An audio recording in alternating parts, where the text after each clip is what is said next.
신앙 고백하겠습니다.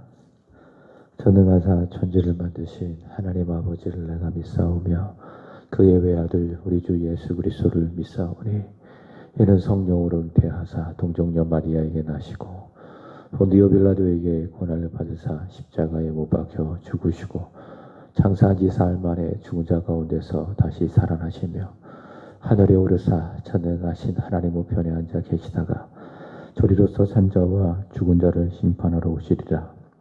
성령을 믿사오며 거룩한 공회와 성도가 서로 교통하는 것과 죄를 사하여 주시는 것과 몸이 다시 사는 것과 영원히 사는 것을 믿사옵나이다. 아멘. 154장입니다. 찬송가 154장.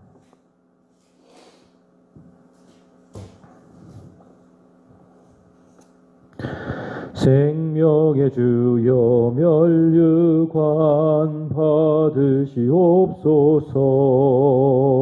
날 위해 쓰신 가시관 나 기억합니다.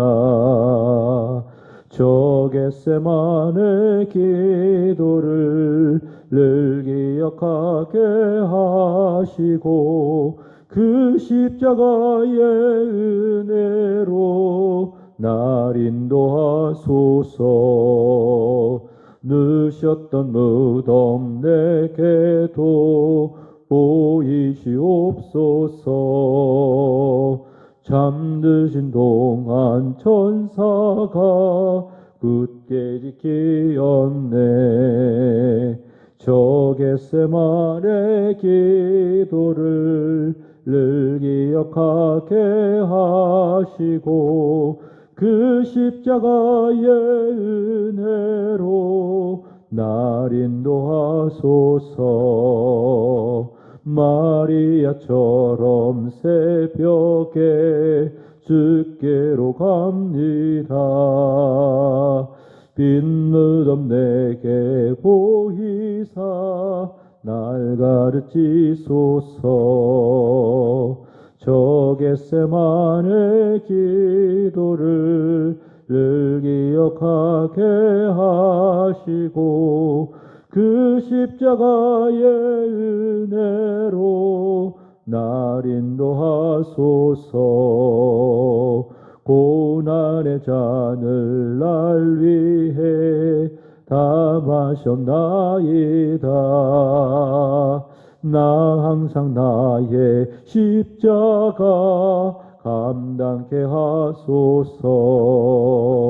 저 겟세마네 기도를 늘 기억하게 하시고 그 십자가의 은혜로 날 인도하소서. 아멘.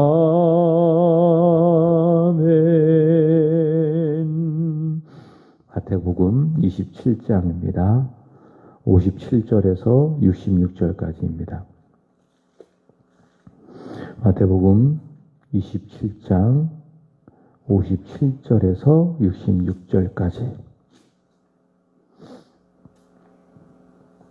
저물었을 때에 아리마대의 부자 요셉이라 하는 사람이 왔으니 그도 예수의 제자라. 빌라도에게 가서 예수의 시체를 달라 하니 이에 빌라도가 내주라 명령하거늘 요셉이 시체를 가져다가 깨끗한 세마포로 싸서 바위 속에 판 자기 새 무덤에 넣어두고 큰 돌을 굴려 무덤 문에 놓고 가니 거기 막달라 마리아와 다른 마리아가 무덤을 향하여 앉았더라. 그 이튿날은 준비일 다음 날이라. 대제사장들과 바리새인들이 함께 빌라도에게 모여 이르되 주여 저 속이던 자가 살아 있을 때에 말하되 내가 사흘 후에 다시 살아나리라 한 것을 우리가 기억하노니 그러므로 명령하여 그 무덤을 사흘까지 굳게 지키게 하소서. 그의 제자들이 와서 시체를 도둑질하여 가고 백성에게 말하되 그가 죽은 자 가운데서 살아났다 하면 후의 소금이 전보다 더 클까 하나이다 하니 빌라도가 이르되 너희에게 경비병이 있으니 가서 힘대로 굳게 지키라 하거늘 그들이 경비병과 함께 가서 돌을 임봉하고 무덤을 굳게 지키니라. 아멘. 함께 읽은 말씀은 십자가에서 죽으신 예수님의 장례하고 대제사장들과 바리새인들이 빌라도에게 가서 예수님의 시체를 3일 동안 지킬 것을 요구를 하고 있는 내용입니다. 57절 말씀을 보시면 예수님의 이 장례를 치렀던 사람이 나오고 있는데, 어제 우리가 확인했던 것처럼 예수님께서는 그 영혼과 그 육신이 죽게 되어지지요. 오후 3시, 그러니까 오전 9시에 십자가에 달리셔서 오후 3시에 죽게 되어지는데, 그렇게 이제 죽자마자 아리마대 이 부자 요셉이 예수님의 시체를 가져다가 장례를 치르게 되어지는데, 이 요셉이라고 하는 사람은 짧지만 사복음서에 보면 비중 있게 다루는 인물 중에 하나입니다. 그래서 이 마태복음뿐만이 아니라 마가복음, 또 누가복음, 요한복음에도 이 요셉의 내용이 등장을 하는데, 이 사복음서를 종합을 해서 한번 이해를 해본다면, 마가복음 15장 43절 말씀을 보시면 그는 존경받는 공회원이고 그리고 하나님의 나라를 기다리는 사람이다, 그렇게 이야기를 합니다. 오늘 본문에는 이 사람은 부자이고 또 예수의 제자라, 그렇게 이야기하는데, 마가복음 15장 43절 존경받는 공회원, 하나님의 나라를 기다리는 사람이라고 이야기를 합니다. 마태복음 26장 59절에 보시면 예수님을 죽이려고 그 앞장섰던 사람들이 두 부류가 등장하죠. 하나는 종교층의 지도자들입니다. 대제사장들이라고 할 수 있을 것이고, 두 번째로는 공회라고 이야기합니다. 바로 그 공회가 이 아리마대 요셉이 속했던 공회라고 할 수 있겠죠. 누가복음 23장 51절로 가보시면 그는 예수님을 죽이는 결의와 행사에 찬성하지 않았다, 그렇게 이야기를 합니다. 왜냐하면 그는 예수님의 제자이고 또 세상의 가치를 추구하는 사람이 아니라 영적인 가치, 하나님의 나라를 기다리며 살아가는 사람이었기 때문에 그렇습니다. 근데 이렇게 우리가 살아가는 것이 쉽지가 않습니다. 이 아리마대 사람 요셉처럼 살아가는 것이 쉽지 않죠. 우리나라는 이 자유민주주의 국가이고 정치 형태 중에 하나가 있는데, 이 정당 정치라고 하는 것이 있습니다. 그래서 한 정당에 속해서 정권을 획득하기 위해서 활동하는 그 단체를 정당이라고 이야기하는데, 이 정당의 원칙 중에 하나가 당론이라는 것을 정합니다. 그래서 자기가 어떤 한 현안에 대해서 반대를 해도 그 정당이 속한 당론이 있다면 그 당론을 따라갈 수밖에 없는 것입니다. 예를 든다면 한 정당이 이 동성애를 합법화시키는 이 차별금지법 이 통과를 당론으로 정하게 된다라고 하면 거기에 반대해도 결국 당원은 그 당론을 따를 수밖에 없는 것입니다. 그래서 우리는 특별히 이 교회가 이 당론을 가지고 또 이 나라의 정권을 잡고 있는 정당을 위해서 열심히 기도를 해야 되겠죠. 바른 생각과 진정 국민을 위하고 나라를 위한, 교회를 위한 당론을 결정할 수 있도록. 근데 이 아리마대 사람은 예수를 죽여야 된다라고 하는 그 결의와 그 행사에 이 당론을 정했는데, 그 공회에서 그 당론을 반대했다, 그 당론을 따르지 않았다라고 하는 것입니다. 이것은 쉽지 않은 일입니다. 손해도 보고 또 어려움도 당할 수 있는 일이기 때문에 그렇습니다. 그러나 그게 무엇인가 하면 예수님의 제자됨이죠. 그러니까 예수님의 제자이기 때문에 그 결의와 그 행사에 찬성할 수 없는 것입니다. 예수님께서 말씀하신 것처럼 예수님의 제자는 마태복음 16장 24절에서 말하고 있는 것처럼 아무든지 나를 따라오려거든 자기를 부인하고 자기 십자가를 지고 나를 따를 것이니라. 그러니까 그게 제자입니다. 만약 그가 예수님의 제자가 아니라면 그렇게 당론을 따를 수밖에 없었을 것입니다. 그러나 세상에서 자신을 부인하고 자기의 십자가를 지고 주님을 따라가는 이 제자의 정신이 이 아리마대의 요셉의 사람의 마음에 있었기 때문에 그런 예수님을 죽이는 그 결의와 그 행사에 찬성할 수 없었던 것이죠. 그로 말미암아 그는 어쩌면 막대한 그 손해를 받을 수도 있었을 것이고 또 사람들로부터 따돌림, 왕따도 당할 수 있을 것이고.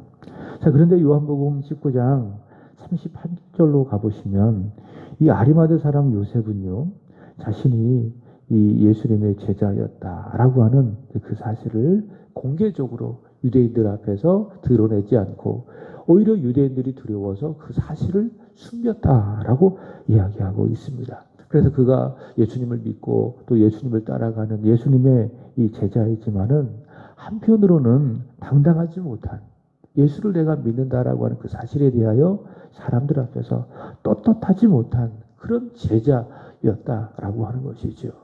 우리는 그렇지 않습니까? 다 믿지 않는 사람들 속에서 내가 믿음을 갖고 있다면 그 믿음을 드러내기가, 나타내기가 이게 쉽지 않은 것입니다. 그렇죠? 믿지 않는 그 일가, 친척, 친지 그 앞에서 나는 예수 믿습니다.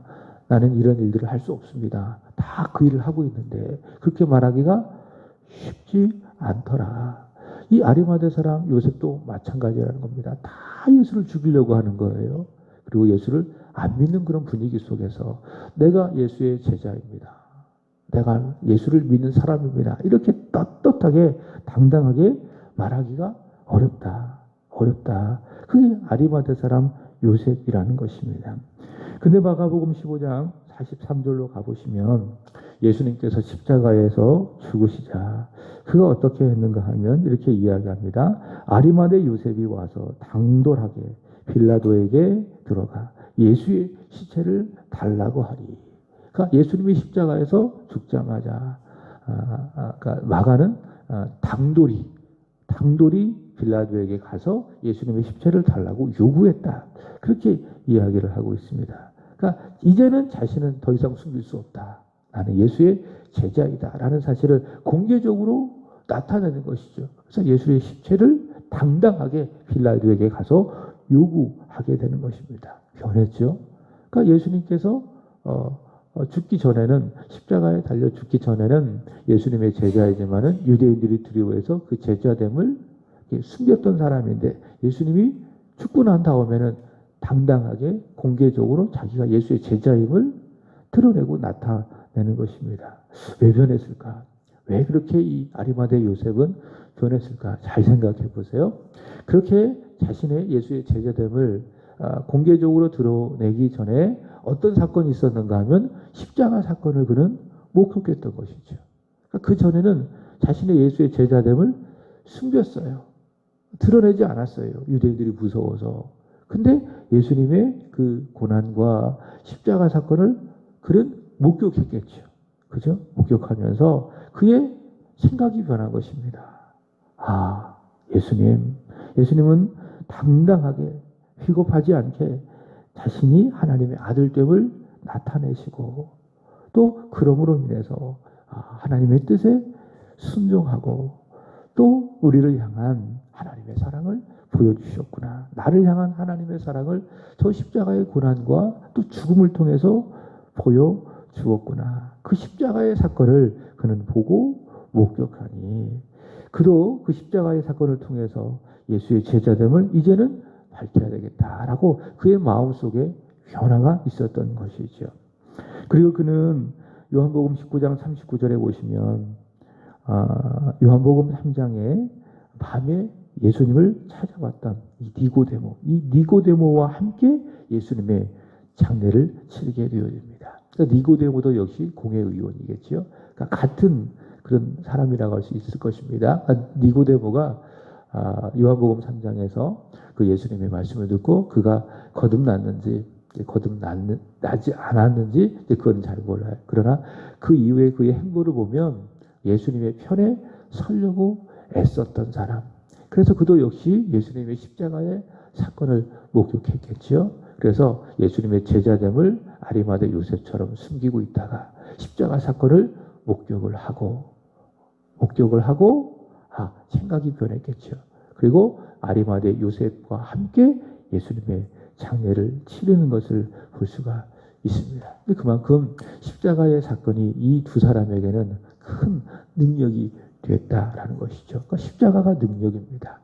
십자가는요, 그 자체가 능력입니다. 하나님의 사랑이 무엇이고, 또 죄인을 향하여 하나님께서 공의롭게 어떻게 처리하는지를 보여주는 증거가 십자가의 사건이다. 그 십자가 사건의 능력을 통해서 아리마대 요셉은 생각이 변화가 되어지고, 역시 니고데모도 마찬가지죠. 생각이 변화가 돼서 이제 예수님의 제자됨을 공개적으로 드러내면서 예수님의 장례를 치르게 되는 것입니다. 그게 오늘 보면 59절부터 60절까지의 내용인데, 근데 이렇게 이 아리마대 요셉이 예수님의 장례를 치렀다라고 하는 이 사건이 오늘 본문을 통해서 기록되어진 의도가 있습니다. 의도가 있습니다. 이 말씀의 핵심이라는 거죠. 이것은 아리마대 사람의 요셉의 이 믿음을 나타내기 위함이 아니라 예수님께서 확실히 죽었다라는 사실을 보여주기 위함입니다. 그러니까 성경은 예수님의 이야기입니다. 아리마대 요셉이 유대인을 두려워했지만 십자가의 능력을 통해서 이제는 예수의 제자됨을 당당하게 드러냈다. 어떤 아리마대 요셉의 믿음을 이렇게 나타내고 또 그의 당당한 믿음을 보여주기 위해서 오늘 본문이 있는 것이 아니라 예수님은 죽으셨다. 예수님은 죽으셨다라고 하는 이 사실을 알려주기 위해서 이 아리마대 요셉이 빌라도에게 가서 예수의 시체를 요구했고, 그는 니고데모와 더불어 예수의 장례를 치렀다. 그것을 이야기하고 있는 것이죠. 그래서 오늘 본문을 보시면 강조되어지는 그런 단어가 있습니다. 58절에 보시면 뭡니까? 예수님이 죽으셨다라고 하는 그 사실을 강조하기 위해서 58절 예수의 시체 또 이렇게 이야기하고, 59절도 마찬가지죠. 예수의 시체를 가져다가 세마포에 쌌다. 그죠? 그 다음에 60절도 마찬가지입니다.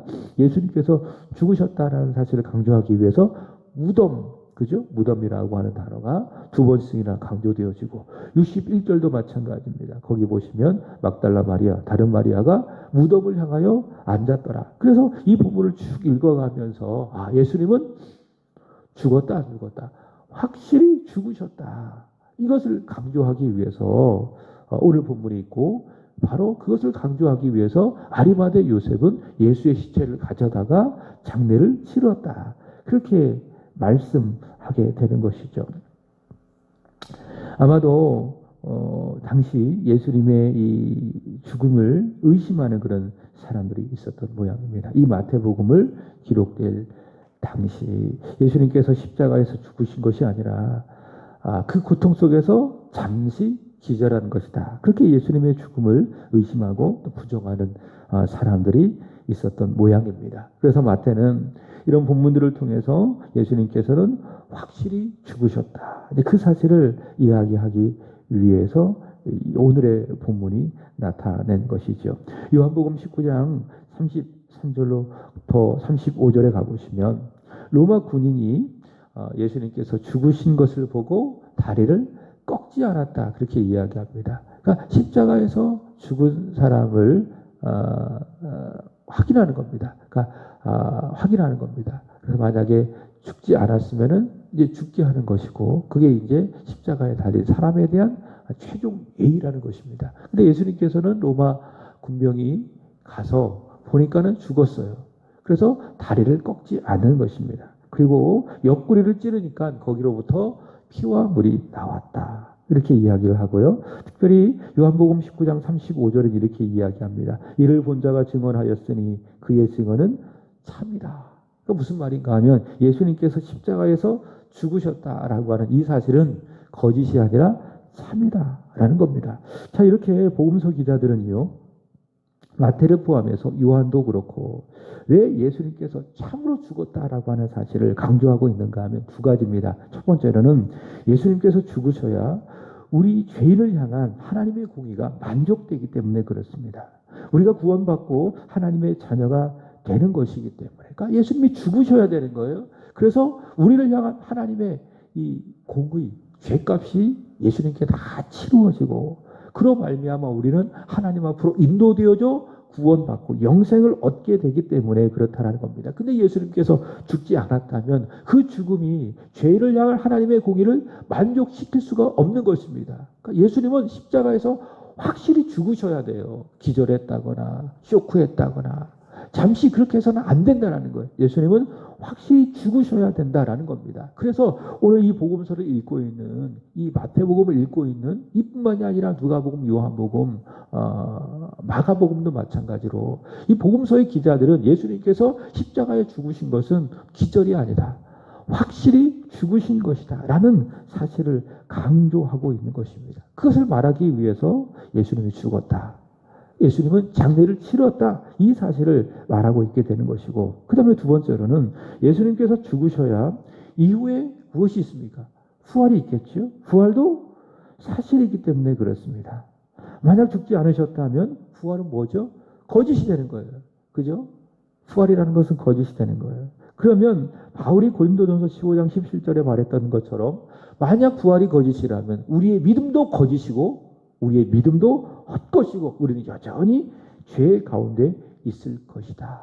그러니까 우리 죄의 문제는 해결되지 않는 거예요. 예수님께서 안 죽으셨다면, 예수님이 안 죽으셨다면 우리의 죄 문제가 해결되지 않는 것이고 동시에 부활도 없는 것이고, 그럼 여전히 우리는 죄의 문제를 가지고 살아갈 수 있는 불행한 사람이 될 수밖에 없다라고 하는 것이죠. 그만큼 예수님의 죽음이 중요하다, 이 사실을 알게 하기 위해서 오늘 본문에는 아리마대 요셉을 통해서 예수님의 장례가 치러졌다, 그렇게 이야기하게 되는 것이죠.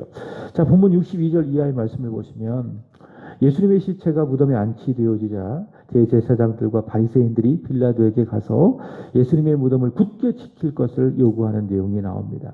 자, 이들의 말을 보면 매우 모순되어 있다라는 것을 볼 수가 있겠죠. 자, 믿음 없는 자인데 한편으로는 믿음의 말을 하고 근데 그게 믿는 것이 아니고 굉장히 모순적인 그런 모습을 보여주고 있습니다. 63절 보시면 주여, 여기서 말하는 주는 누구를 말하는 것이죠? 빌라도를 향하여 이들이 말하게 되는 것입니다. 그러니까 굉장히 빌라도를 높여주는 거예요. 빌라도, 왜냐하면 자신들의 청을 들어달라고, 그러니까 빌라도를 높여주는 거, 띄워주는 겁니다. 주여, 이렇게 이야기를 하면서도 자, 뭐라고 이야기하는가 하면 사람들에게 선동돼 예수님께 사형을 내렸던 빌라도를 향하여 그렇게 주여 말하면서도 예수님을 향하여는 뭐라고 이야기하죠? 속이던 사람이라고 이야기합니다. 저 속이던 사람.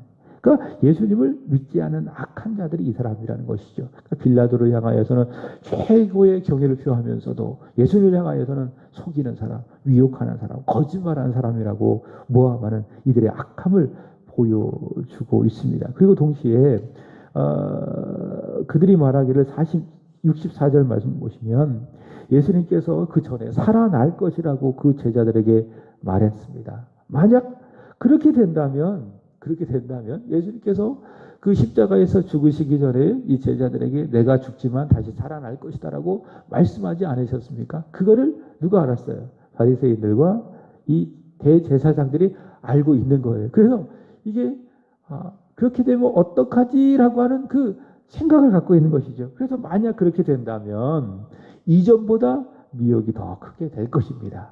그러니까 경비병들을 세워서 확실하게 무덤을 지키십시오. 왜? 제자들이 훔쳐서 그렇게 이야기할 수 있는 것이니까.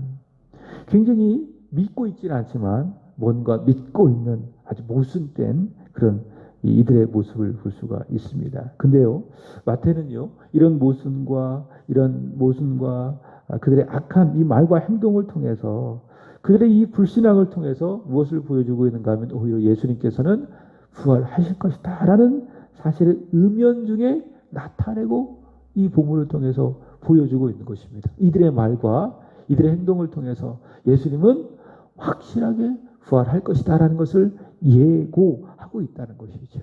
이게 이제 오늘 성경 기자가 예수님의 부활을 기술하는, 예고하는 방식이라는, 이게 하나님 사실 역사예요.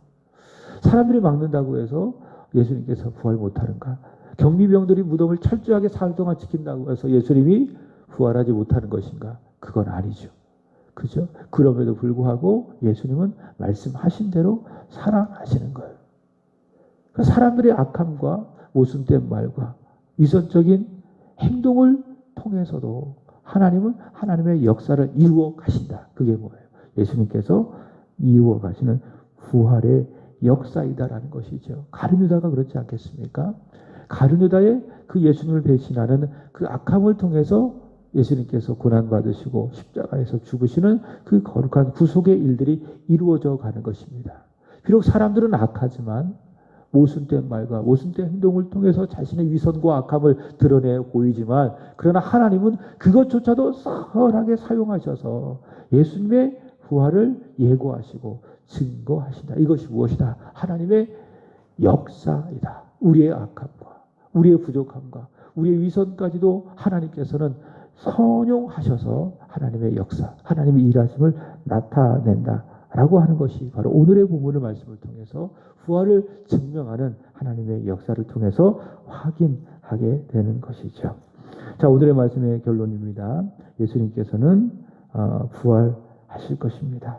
바로 이 사람들의 이런 위선과 악함을 통해서 말씀하고 있습니다. 그럼에도 불구하고 부활하신다. 예수님께서는 무덤에 gat이셨지만 그럼에도 불구하고 부활하실 것이다 라는 것입니다. 그 예수 그리스도의 부활이 우리의 유일한 기쁨과 유일한 소망이 되어지기를 주님의 이름으로 축복합니다. 기도하겠습니다.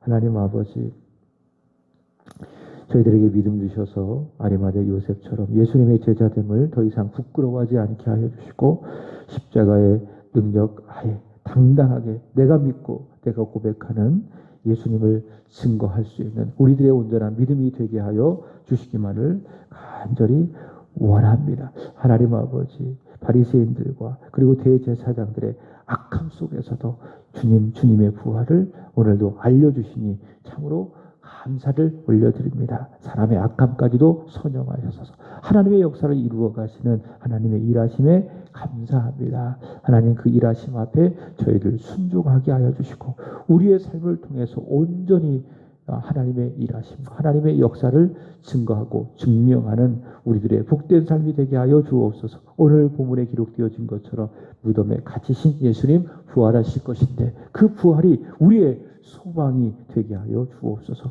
부활의 기쁨, 부활의 능력으로 올 하루도 살아가게 하여 주시옵소서. 하나님, 오늘은 사구역을 위하여 기도드립니다. 이병구 집사님, 김보숙 권사님, 박민경, 박정민, 그리고 김혜영 권사님, 이승수 우리 형제 축복해 주시기를 간절히 원하며 사구역 주님의 은혜 안에서 하나님 나라와 교회를 위하여 세워져 가는 든든한 공동체 되게 하여 주시옵소서. 사구역의 부흥이 우리 하나님 나라의 교회의 부흥이 되게 하여 주시고 이들이 경영하는 생업과 사업 위에 하나님의 놀라운 축복과 은혜가 있게 하여 주옵소서. 잘 되어서 주님과 교회를 잘 섬겨가는 축복의 터전이 되게 하여 주시옵소서. 주님 앞에 믿음으로 드려지는 일천번제 기쁨으로 받아주시기를 원하며 사랑하는 아들 지수 축복하여 주셔서 얼마 남지 않은 시험 준비 잘 감당하여서 좋은 결과가 있게 하여 주옵소서. 하나님, 기도한 것처럼 주님의 손을 꼭 잡고 가는, 주님과 항상 동행하는 믿음의 사람 되게 하여 주시옵소서. 오늘 하루도 한날 주님 앞에 맡겨 드리오니 부활의 주님과 동행하며 부활의 주님과 함께하는 은혜로운 한날이 되게 해 주시옵소서. 감사하며 구주 예수 그리스도 이름으로 기도합나이다. 아멘. 하늘에 계신 우리 아버지여, 이름이 거룩히 여김을 받으시오며 나라의 임하옵시며 뜻이 하늘에서 이루어진 것 같이 땅에서도 이루어지리라. 오늘날 우리에게 일용할 양식을 주옵시고 우리가 우리에게 죄 지은 자를 사하여 준 것 같이 우리의 죄를 사하여 주옵시고 우리를 시험에 들게 하지 마옵시고 다만 악에서 구하옵소서. 대개 나라와 권세와 영광이 아버지께 영원히 싸움나이다. 아멘. 우리 같이 함께 기도하시겠습니다.